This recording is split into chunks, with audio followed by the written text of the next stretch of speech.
Hello friends, I am Arpita. Welcome to our channel Jharna Gallery. For today's drawing, we will need these materials.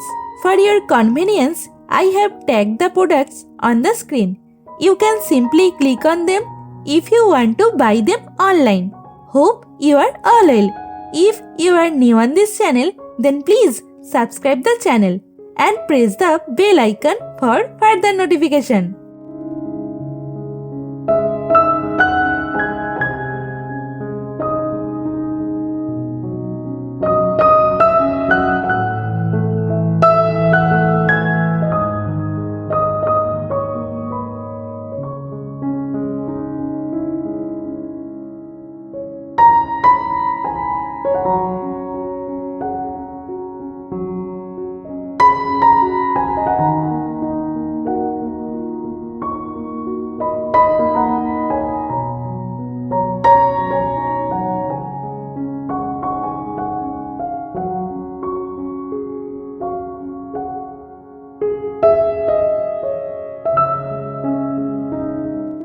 At first, I draw the outline sketch of the drawing.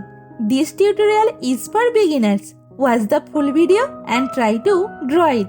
If you are enjoying this video, then please like the video and share it with your friends. Your support helps me create more drawings like this. Whenever you want to draw something, search Jharna Art Gallery in YouTube and get so many beautiful scenery and subject drawings with easy drawing steps. Please hit that subscribe button and turn on the notification bell so you don't miss any of my future videos. I upload new content every week and I don't want you to miss out.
As you watch my video, you might see a hype button on this video. Please click that hype button for me. It means a lot. Also, I would love to hear from you in the comments below. Let me know what you think of this video, what topics you want me to cover next, or any question you have for me. I read all your comments and I will definitely reply to you.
Now it's time to color it. I am using oil pastel colors and color pencil to color it. Normally I use Dome's oil pastel colors. You can use any type of oil pastel colors that you have.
The drawing is almost complete. I hope you enjoyed it and learned something new. Thank you so much for watching till end. See you in another new video. For now, you can follow me on social media. Links are in description below. Thank you. Take care.